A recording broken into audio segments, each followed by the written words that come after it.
As Boko Haram wages a ruthless terror campaign, there's a dramatic increase in the number of children suicide bombers. An innovative fitness program helps build confidence in special needs kids. And take the burger, leave the money.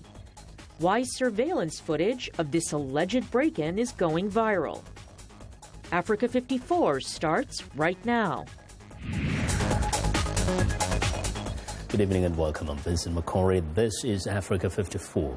The United Nations Children's Fund has released an alarming report detailing a sharp rise in the use of child suicide bombers by the Nigerian-based terrorist group Boko Haram.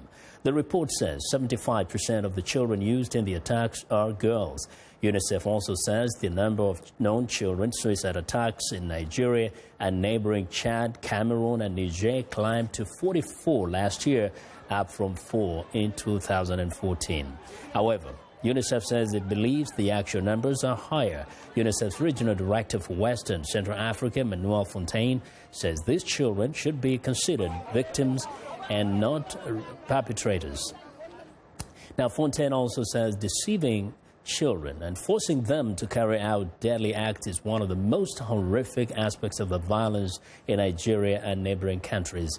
For more perspective on this serious situation, I'm joined now by phone from Abuja, Nigeria, by Kabir Mato. He's a political professor at Abuja University. Professor, welcome to Africa 54. Hello, good afternoon. How are you? I'm fine. Now, first tell us, were you surprised by this report from UNICEF? I'm not surprised because throughout in 2005 and one would say immediately after the abduction of the three girls in Chibok, we began to notice that most of the suicide bombers are girls of very tender age. And I think that's a deliberate strategy that the Boko Haram has adopted because nobody gets suspicious of very young girls, and until it's got to such stage that 9 out of every 10 bombers that we set in Nigeria actually were found to be very little girls. So it's a very worrisome phenomenon that we are we face for a very long time, and I think the situation is only reducing now that how the Boko Haram group is being gradually decimated by both the Nigerian forces and the multinational joint task. So it's not surprising at all. Professor Mato, we're having a serious problem with the line there. I hope we can reconnect some other time. Thanks a lot anyway. That's Professor Kabir Mato, is a political science professor at Abuja University. Now, Kenya appears to be caught in the middle of a historical feud between China and Taiwan. Taiwan says Kenyan police broke down a jail wall and used tear gas to force a second group of Taiwanese to board a plane for China a day after accusing Beijing of abducting 8 other citizens. Kenya on Tuesday defended its deportation of the 2 groups of Taiwanese to China, saying they were in Kenya illegally and were being sent back to where they had come from. Kenyan Interior Ministry spokesman Mwenda Njoka says the people that illegally entered came to Kenya from China, and therefore they are being taken back there. He did not say which city in China they were being returned to, but Kenya Airways and China Southern flies to southern China and Guangzhou. Kenya does not have official relations with Taiwan and considers the island part of China, in line with Beijing's position. Now, 4 people were killed Tuesday in Yemen when a suicide bomber attacked a group of army recruits in the city of Aden. The attack came as a ceasefire between pro-government forces and Houthi rebels stretched into a second day. The Iranian-backed Houthi rebels and a Saudi-led Arab coalition trying to drive them out agreed on a truce ahead of another round of UN-sponsored peace talks set for next week. Much of Monday's fighting was reported in the city of Taiz. From my point of view, the Houthis and former President Saleh only understand the language of military force. A truce with Saleh or the Houthis is 1,000 times impossible. Well, both sides promised to adhere to the ceasefire, but said they will respond if attacked. More than 6,000 people have been killed and entire neighborhoods have been obliterated. The UN says more than 80% of Yemeni civilians are in desperate need of food and medical help. With the ceasefire in effect, the UN is conducting a 3-day polio vaccination campaign in Yemen that began Monday with a target of reaching 5 million children. Well, today we have part 2 of our exclusive interview with the Millennium Challenge Corporation CEO, Dana Hyde.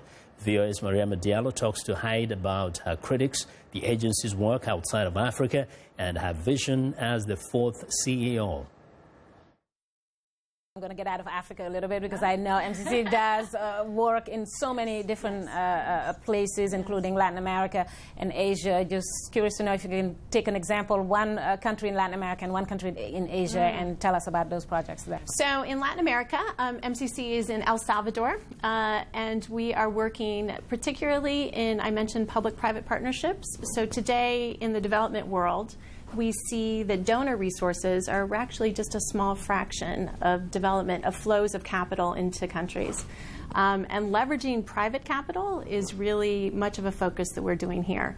Can you explain that? What does it mean? The port that I mentioned in Benin was a public-private partnership. So MCC's investment in Benin was $200 million, and there was another $200 million from private investors that came together so that we can leverage more capital. That will be a focus of what we do in El Salvador. We're also going to look at education and see, particularly for MCC, the nexus between vocational education and actual job training that we can do in creating markets for that. We're in the Philippines. I did visit there. We have built a road that actually was right in the center of where the typhoon recently came and withstood that and was an artery for recovery during that time. And we are going back for another investment in the Philippines, which again is early on and being shaped. We toss these terms around because we're used to them, but for people who kind of don't know, what's the difference between having a compact or a threshold? The compact is the full-scale investment. It's a grant. It's 5 years. On average, it's $350 million, but it has been as high as $600 or $700 million. And the threshold program is a smaller program, really for countries that are on a positive path towards governance and eligibility criteria. On average, it's $20 or $30 million. And it's an opportunity for us to see what this partnership is and the commitment is. And many countries are seeking to be compact partners. I'll give you an example, getting back to Africa. Togo is a country that was just selected to be a threshold partner. Not yet passing the scorecard, but getting close, and has made much improvements over the years. We talked about the criteria and some of those meeting the scorecards. Can we talk about, and that's almost addressing your critics, who sometimes think that some of those criteria are a little bit tough to actually kind of just get through in order to get access to that money. So the scorecard, each of those indicators is not the U.S., it's not a U.S. indicator. So what the scorecard is capturing are, for example, the World Bank, Transparency International, Heritage, Freedom House. And the scorecard has 20 indicators that are in 3 clusters.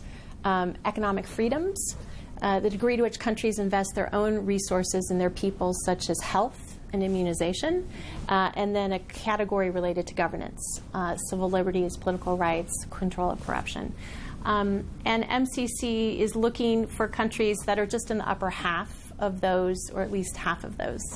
So it is what we've seen, and what particularly there's a number of key examples we could see, is that countries just a couple years ago, Cote d'Ivoire is an example, Togo is an example, set out to improve their performance. And again, not just for the MCC itself, but because you'll see in Cote d'Ivoire there's more foreign direct investment going into Cote d'Ivoire as the governance has improved and as the corruption landscape has improved. And you also mentioned good governance, and I'm just going to stay there a little bit and address also some of your critics of how important is good governance and democracy in order to have to be eligible. Yeah, it's a great question. And I think the takeaway is that the idea is to have a set of objective criteria that can help evaluate trends and how could help support and reinforce countries that are seeking to improve in governance.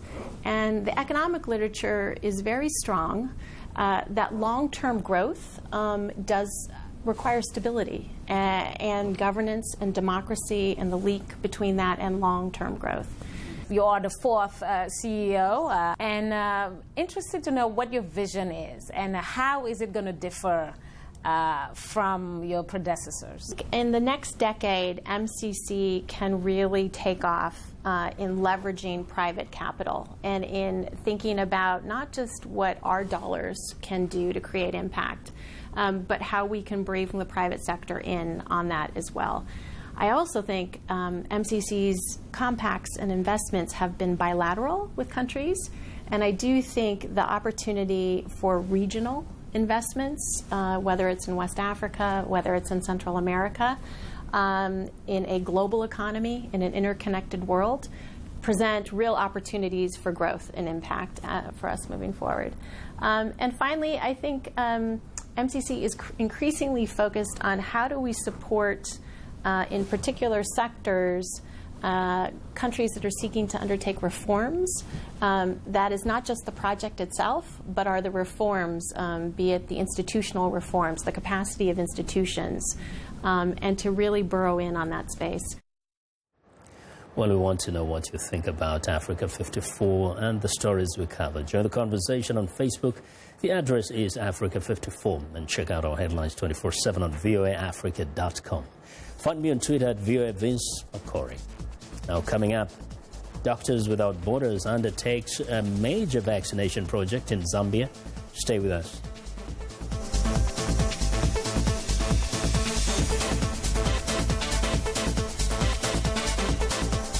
This is Green Beat for a healthier planet. Camille Cherie already knows what he wants to do when he grows up.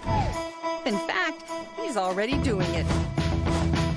For the near future, I hope to be at the COP22 and have a stand there where I can show the benefits of recycling to little kids and families here in Morocco. Cherie started an e-recycling center at his home in Rabat because he says electronic recycling didn't exist in Morocco at the time. So the 14-year-old began recycling electronics at his school, then expanded to 3 other schools, an embassy, and a few businesses. I went and looked up some recyclers here in Morocco.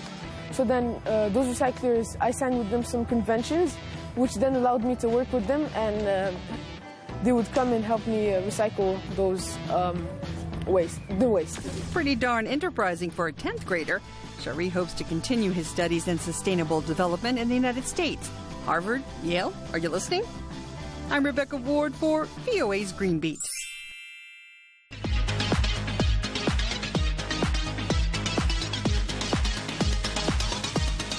Well, it's time for our health report, and joining us now is Africa 54 health correspondent Lino Mudu with news on a new vaccine campaign in Zambia. Hello, Lino. Hello, Vincent. The medical charity Doctors Without Borders has begun the largest ever oral coral vaccination project in the Zambian capital, Lusaka. MSF is closely collaborating with the Zambian Ministry of Health and the World Health Organization to vaccinate more than 570,000 people in 2 weeks. Their goal is to curb a cholera epidemic that began in February in Lusaka's overpopulated township areas. More than 650,000 cases of N12 death have been reported in the city. Autism spectrum disorder, or ASD, refers to a group of complex neurodevelopmental disorders characterized by impaired social interaction, verbal and nonverbal communication, and restricted and repetitive behavior. The symptoms are present from early childhood and affect daily functioning. It is estimated that globally autism affects more than 21 million people as of 2013. A new government survey suggests that 1 in 45 children ages 3 to 17 have been diagnosed with autism spectrum disorder in the United States, an increase of over 30% from 1 in 88 in 2012. Experts say autism occurs 4 to 5 times more often in boys than girls. As children grow up to become adults, well, they often have difficulty finding information about programs and supports that would allow them to live as independently as possible. Observers say there is a need to put more emphasis and address the challenges of adults with autism. Joining us in the studio for more on the subject is Jaylene Prince, founder of the Madison House Autism Foundation, based in Rockville, Maryland, outside Washington, D.C. Ms. Prince, welcome to Africa 54. Thank you very much. So, autism obviously seems to be increasing, at least. Is it because there is better diagnosis or because more children are affected? What is your take on this? I think there's a number of reasons at hand. I think that there's a lot more awareness right now. There probably are additional cases that are out there. And we are learning more, and the umbrella has been made much larger in recent years than it had been before. Now, one of the issues that, as I mentioned earlier, is really facing families is children when they grow up to become adults. Yes. What do they have as resources? And that's where you came in with your organization, because you are a parent with a child with autism. He's now 26. Madison, yes. Tell us about that. Well, we did some research to find out where we could be most helpful in this arena. My husband and I had been privileged enough to have some very interesting experiences in life that we wanted to bring into play to help our son and all of the other Madisons in the world, yes. And especially here in the United States. And we saw that there was very little that has been done for adults, and possibly 60 years of life are spent as being adults, a majority of life. Mm-hmm. And the issues go everywhere from the lack of appropriate housing, the issues of how you transition from one thing to another, the acceptance of the community, jobs, people being willing to employ often some very gifted people, yes. that may be a little bit different than some of the other people in the office. Mm-hmm. How do we make certain that there are opportunities in employment, housing, and good health care? Now, what have you observed over the years? Do you think that there is more today to address autism than there were when Madison was diagnosed? Well, in some ways, there's still a lot of stuff that's happening for children. And many people still feel that when somebody becomes an adult, somehow autism disappears. But autistic children grow up to be autistic adults. Absolutely. And the needs change, and some of the things become much larger in scope because the needs of adults are often much larger in scope. And there's only about 3% of the autism research funding out of NIH that goes into looking at the adult life. Mm-hmm. And everything else is geared toward children. So there's a huge need. So when you look at the needs, there are many, as you mentioned. What are the top priorities, and how are you addressing this through your center? We have many things. One of the things we really are active in is looking at the issues of housing and what is appropriate. And sometimes it's kind of said, well, there's one type of model that is appropriate, and there may be some funding for that. And we feel that this is such a broad and complex topic with very complex individuals that to have one simple answer is not necessarily sufficient. And so we're encouraging communities, individuals, parents to look at different types of options for people to live in. And it may not be where they work, they may engage in other situations, but housing, and parents often will say to us, we are concerned about what will be happening with our adult child when we're no longer around. Yes, indeed. Now, what do you hope to see when it comes to research and development? Because what's available now, I hear some parents saying, it's not enough, of course. What would you hope to see? Well, it depends in which area. There are really no treatments that are autism-specific. The medications that are often used are for other types of situations, and drugs used for mental health and depression and things of that nature. Mm-hmm. We need to understand more about the physiology of the adult and what that happens to mean. We need to make certain that in healthcare that there are more doctors that are informed in how to work with patients in delivering health care for typical medical situations. And we don't have a lot of physicians that feel comfortable in treating people with sensory issues. Now, to end on this note, if Madison wanted to share a message, if he wanted people to know about what children and adults with autism are going through, what do you think he will want people to say? Oh, that is a huge, huge question. I would say stop, listen, understand that sometimes differences don't need to be frightening. Take a little bit more time with me and understanding what you are asking me and and how I process things. Have patience, because you'll grow from the patience and I will have an opportunity to develop if you have patience. I think that's what he might say. Thank you so much, Ms. French. That was great. It was nice to have you on the show. Thank you. And that was Jaylene Prince. She is founder of the Madison House Autism Foundation. Now, an immigrant from Jamaica has created an adaptive fitness program to help children with autism. Here is more from VOA producer June Saw and narrator Carol Pearson. Emma is 18 years old and suffers from autism and epilepsy. She has speech delay and gross motor skill delay. The ball she's exercising with is heavy, almost 1 kilogram. What we do here, we help her to work on more sensory-related skill by hitting the light, but also work on our sport-related skill and our gross motor skill by doing a simple chest pass. Ricardo Cunningham opened Life-Changing Fitness Kids, also known as LCF Kids, in 2011. The studio in Falls Church, Virginia, near Washington, offers a therapeutic program to help children with disabilities develop physical and social skills.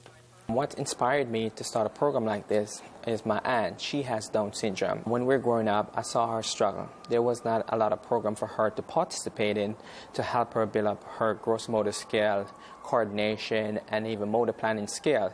Cunningham, a former track and field athlete, came to the U.S. from Jamaica in 2000 and studied health, fitness, and recreation research in college. It's always a vision of mine to help people. This is my passion and this is my drive. I want to create an environment where the kids can come and work and build their confidence, but also don't feel intimidated.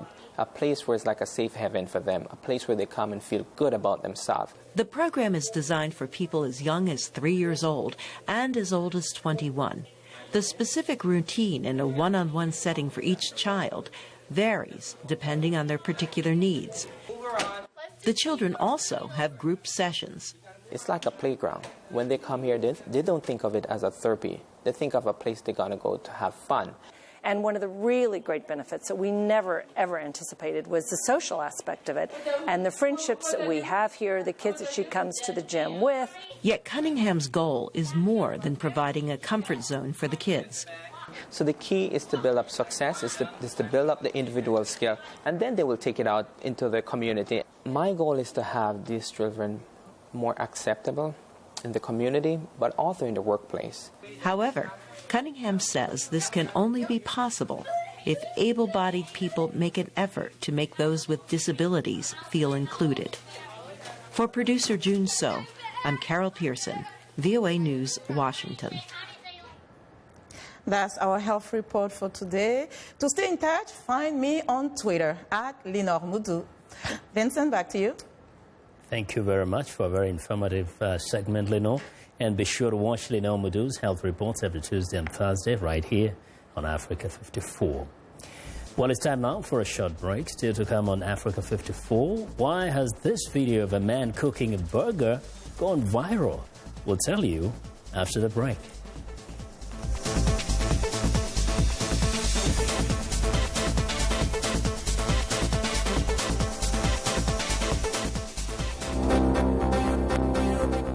If you've just joined us, I'm Mariama Diallo, and here is a quick recap of today's headlines. In Tunisia, UN-sponsored meeting takes place with international and regional financial institutions to plan international support for war-torn Libya. In Nigeria, Shiite women hold protest in Kaduna demanding the release of a Shiite cleric and other prisoners after clashes between the army and cleric supporters leave nearly 350 people dead.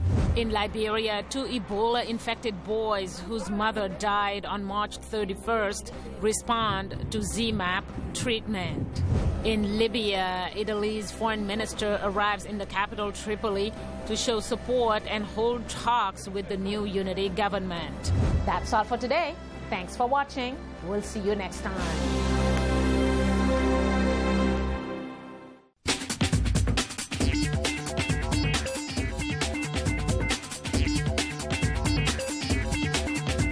Welcome back to Africa 54. Here's what's trending. Police in the nation's capital are on the lookout for an alleged real-life Hamburglar.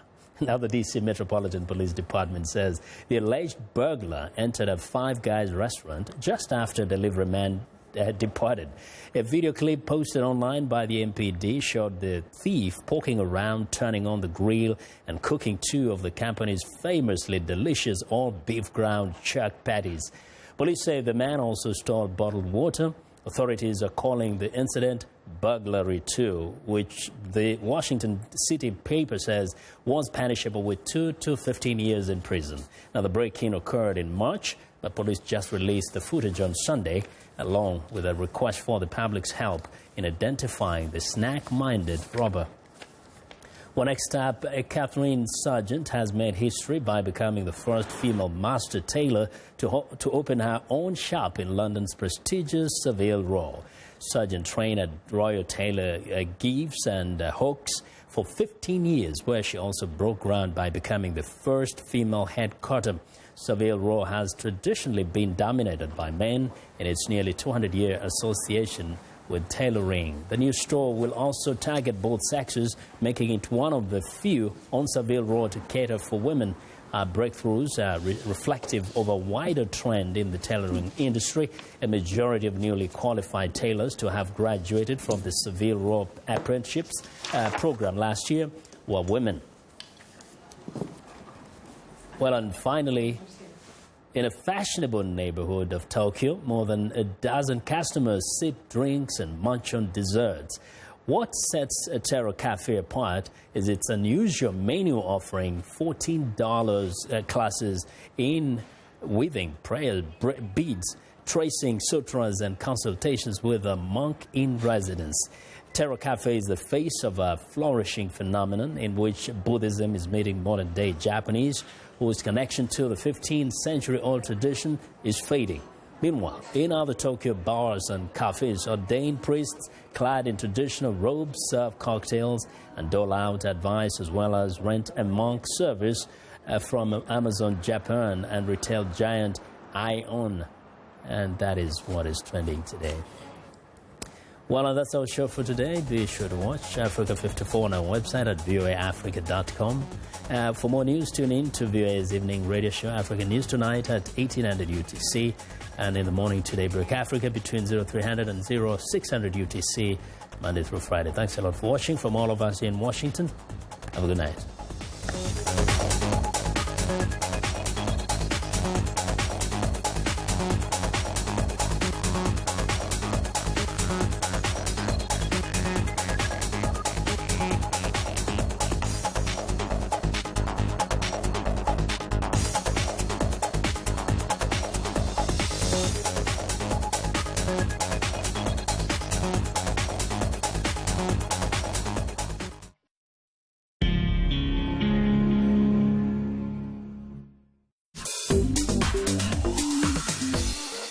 Welcome to English in a Minute.